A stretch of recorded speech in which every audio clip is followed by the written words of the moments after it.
Mister دلاور السلام علیکم. علیکم السلام جناب, خیریت سے ہیں؟ الحمدللہ. قبلہ آپ سنائیں کیسے طبیعت مزاج آپ کی؟ اللہ تعالیٰ آپ کو سلامتی دے. قبلہ میں بہت اللہ تعالیٰ کا احسان مند ہوں کہ اللہ تعالیٰ نے آپ کو جو ہے نا ایک رہنما کی صورت میں ہمیں دیا. آپ کا اللہ تعالیٰ آپ کو اپنی ایمان میں رکھے. تو قبلہ میرے ایک دو سوال ہیں, تو ان کے بعد میں چاہتا ہوں کہ آپ مجھے کلمہ حق پڑھائیں. تو پہلے اگر میں سوال کر دوں تو اگر آپ جواب دے دیں. جی سر. آپ شیعہ تو نہیں ہیں بھائی؟ لوگ کہیں گے آپ پہلے سے شیعہ ہیں. نہیں, کیسے کہیں گے؟ ابھی ہونا ہے, آپ کے زبان مبارک سے ہونا ہے ابھی. اللہ آپ کو سلامتی دے. کیا حکم, کیا سوال ہے بھائی؟ اچھا سر, یہ ایک سوال ہے نا کہ جیسا کہ قرآن مجید میں اللہ تبارک و تعالیٰ فرماتا ہے کہ اے ایمان والو اللہ کی رسی کو مضبوطی سے تھامے رکھو اور فرقوں میں نہ پڑو. اور دوسری طرف رسول اللہ صلی اللہ علیہ وسلم کی حدیث ہے کہ میرے بعد میرے امت میں 73 فرقے ہوں گے اور ایک فرقہ ان میں سے جنتی ہوگا. تو اگر اللہ تعالیٰ کے فرمان کی طرف دیکھا جائے تو اللہ تعالیٰ کہتے ہیں کہ بھائی فرقوں میں نہ پڑو, ادھر سے رسول اللہ صلی اللہ علیہ وسلم بشارت دے رہے ہیں کہ بھائی 73 فرقے ہوں گے. تو یہ دونوں چیزیں آپس میں ٹکرا تو نہیں رہی؟ تفرقو متفرق نہ ہو جاؤ نا, اللہ کی رسی کو راستے تھامے پکڑو. اور اللہ کی تو کوئی رسی نہیں ہے نا, اس طرح کی کوئی رسی ہو مکہ مدینہ میں یا کہیں جائے رسی ہو اس طرح. تو لازمی بات ہے, اس سے مراد کیا ہے؟ اس سے مراد لفظ رسی نہیں ہے, اس سے مراد کوئی وہ سبب نجات ہے. تو وہ رسول صلی اللہ علیہ وسلم نے فرمایا کہ میں تمہارے درمیان چھوڑ کے جا رہا ہوں کہ اگر اس کی اتباع کرو گے کبھی گمراہ نہ ہو جاؤ گے. وہ کون ہے؟ قرآن اور اہل بیت طاہرین علیہم الصلاۃ والسلام. تو سب فرقے دیکھیں, سب فرقے تو جنتی نہیں ہیں, سب فرقے جہنمی ہیں سوائے ایک فرقے کے.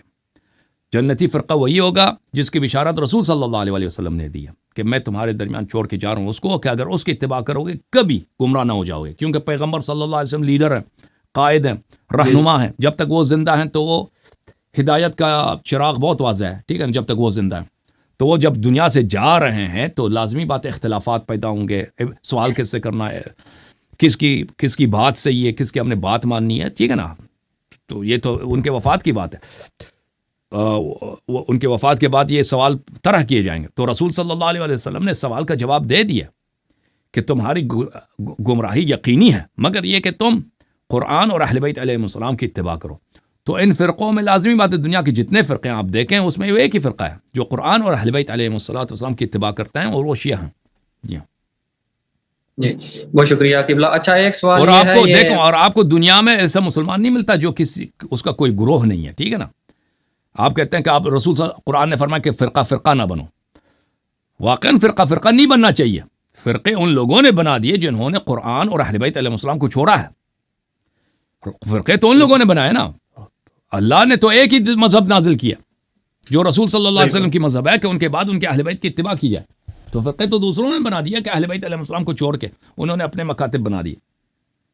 جی شکریہ قبلہ. اچھا میرا یہ دوسرا سوال تھا کہ سورۃ الانسان میں آیت نمبر 21 ہے نا کہ اللہ تعالیٰ فرماتا ہے کہ اہل جنت کے اوپر کی پوشاک سبز باریک اور موٹے ریشمی کپڑے ہوں گے اور انہیں چاندی کے کنگن پہنائے جائیں گے اور ان کا رب ان کو پاکیزہ شراب پلائے گا. تو کیا اہل تشیع حضرات جو ہاتھوں میں کڑا پہنتے ہیں تو اس کڑے کو مطلب ثابت کرنے کے لیے یہ حدیث ہم پیش کر سکتے ہیں کہ بھائی دیکھو کہ ادھر بھی تو اللہ کڑے پہنائے گا؟ وہ کڑا کوئی وہ اس کی کوئی سنت نہیں ہے, یہ لوگ ایسے ہی پہنتے ہیں نا. جو ملنگ تو اگر کوئی پنجاب میں کڑا پہنتا ہے یہ کوئی شرعی حکم نہیں ہے, یہ ان کے ہاں ایسا رسم ہے. جی تو اگر قبلہ کو پہن لیتا ہے تو اس پہ کوئی شرعی حد تو نہیں, وہ حرام نہیں ہے. آپ اگر کوئی چیز پہننا چاہتے ہیں نا وہ حرام تو نہیں, آپ پہننا چاہیں پہن لیں, لیکن وہ کوئی سنت کوئی شریعت کا حکم نہیں ہے کہ کڑا پہننا. یہ جو چیزیں پہننا وہ مستحب ہے بھائی. وہ انگوٹھی ہے, عقیق فیروزہ کی انگوٹھی, یاقوت کی انگوٹھی یا زمرد کی انگوٹھی, یہ چیزیں مرد کے لیے مستحب ہے, ٹھیک ہے نا. اور اچھا لباس, خوبصورت لباس پہننا مستحب ہے. یہ چیزیں مستحب ہیں.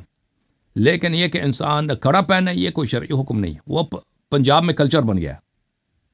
ہاں وہ تو کلچر ہے. بہت شکریہ. تو قبلہ اگر آپ مجھے کلمہ حق پڑھوا دیں. سے بولیں بسم اللہ الرحمن الرحیم. بسم اللہ الرحمن الرحیم. اشہد ان لا الہ الا اللہ. اشہد ان لا الہ الا اللہ. واشہد ان محمدا. واشہد ان محمدا. عبدہ ورسولہ. عبدہ ورسولہ. واشہد ان. واشہد ان. علیا. علیا. امیر المؤمنین. امیر المؤمنین. خلیفۃ اللہ. خلیفۃ اللہ. وخليفة رسوله وخليفة رسوله وأشهد أن فاطمة الزهراء وأشهد أن فاطمة الزهراء سيدة نساء العالمين سيدة نساء العالمين وأشهد أن الحسن والحسين وأشهد أن حسن والحسين وعلي بن الحسين وعلي بن الحسين ومحمد بن علي ومحمد بن علي وجعفر بن محمد وجعفر بن محمد وموسى بن جعفر وموسى بن جعفر وعلي بن موسى وعلي بن موسى ومحمد بن علي ومحمد بن علي وعلي بن محمد وعلي بن محمد والحسن بن علي وحسن بن علي والإمام المهدي والإمام المهدي حجج الله وجد الله وخلفاء الله وخلفاء الله وخلفاء رسوله. وخلفاء رسوله. آج سے میں 14 معصومین علیہم السلام کا، محمد و آل محمد علیہم السلام کا، آج سے میں 14 معصومین کا اور آل محمد کا غلام ابن غلام اور شیعہ ہوں.